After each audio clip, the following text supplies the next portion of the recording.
Today, we're going to be talking about ways that you can improve your communication with your players to make sure that they stick around loyal for a very long time to come. Stay tuned.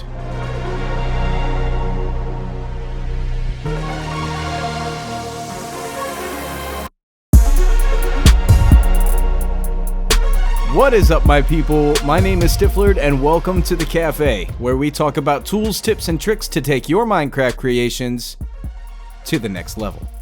It's the weekend, and that means that it's time for another 5x5 video, and today we're actually going to be talking about 5 ways that you can communicate better with your players to make sure that they stick around for a long time. While I'm chatting with you, I'm also going to be doing a few things in the single-player survival world, which is where I have my House of Stifflered Let's Play series.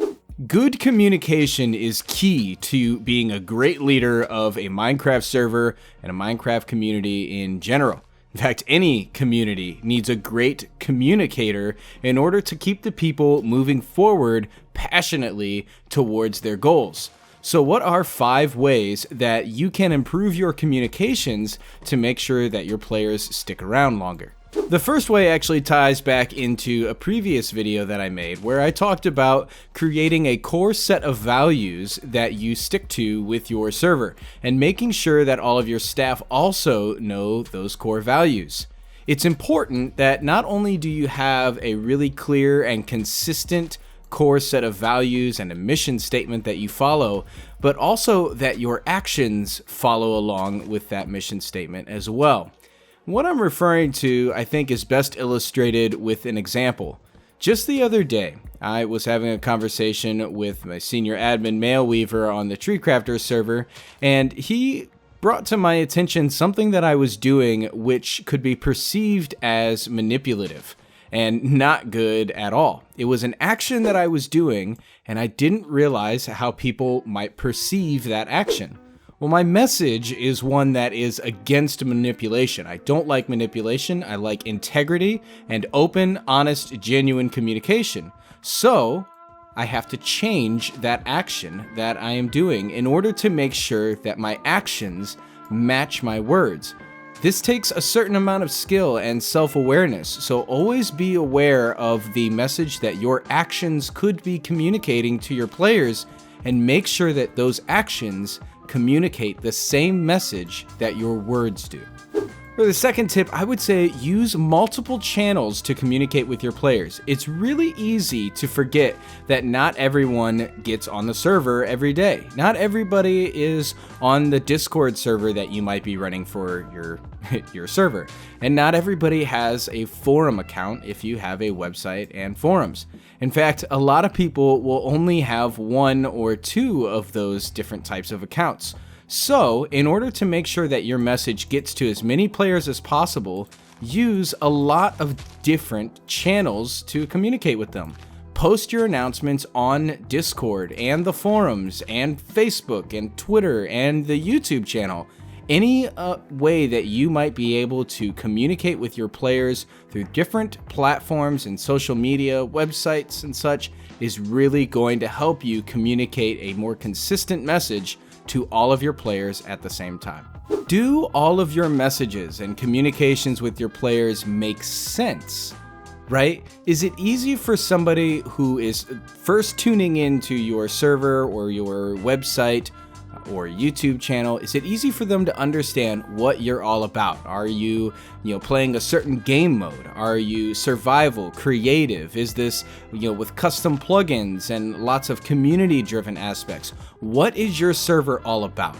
If they can't answer that in a really quick way, then you might be sending a really confusing message, which is going to hurt the ability for those players to properly refer your server to others and really easily explain what your server is all about. Basically, if people don't know what your server is really specialized in, then how can they talk about you to others? And how can they try to find their own place on your server so that they feel like they're having a great time? That's the question to answer. And you can do that by making sure that every time you communicate with people, it's easy for them to understand what it is you're trying to say.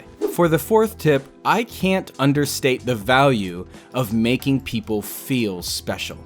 It is such a great feeling when you log on to a server and you're meeting people for the first time and you're kind of new to the game mode, that the owner or the staff really reach out and make you feel special, whether they're chatting with you or playing alongside you. I even like to give all of my new players a tour of the server to show them everything that's going on. When you make people feel special, then they're much more likely to stick around for a long time into the future. And to kind of tie in with that a little bit is with the fifth and final tip that I have for you, and that is be authentic. Don't just try to say words that you think that people are going to like if you don't believe them yourself. Don't start game modes and events and little mini challenges on your server that you don't personally enjoy. And the reason for this is because if you are authentic, then your players are going to see that. People know when you're being real or not. And when they know that you are being authentic, then when you work with them or play with them, or you'll try to follow step number 4 to make them feel special, they're going to accept that much more openly and honestly than if you weren't being authentic. So those are our 5 quick tips for you on how to improve your communication with your players and make sure that they feel like they are at home when they're on your server, which is going to help them stick around for a long while to come and build a great community that you're going to enjoy long into the future. Thanks so much for watching today, guys. It has been a great little video. If you want to see more tricks and tips and tools about how to make your Minecraft servers even better and to grow strong communities, then go ahead, subscribe, leave a like, and a comment down below with your server information or any questions that you have. I'd love to check out what you're doing and the thoughts that you have on the content in this video so that I can make even better videos in the future for you. It's been a real pleasure today, guys. I look forward to seeing you all again next time. Peace.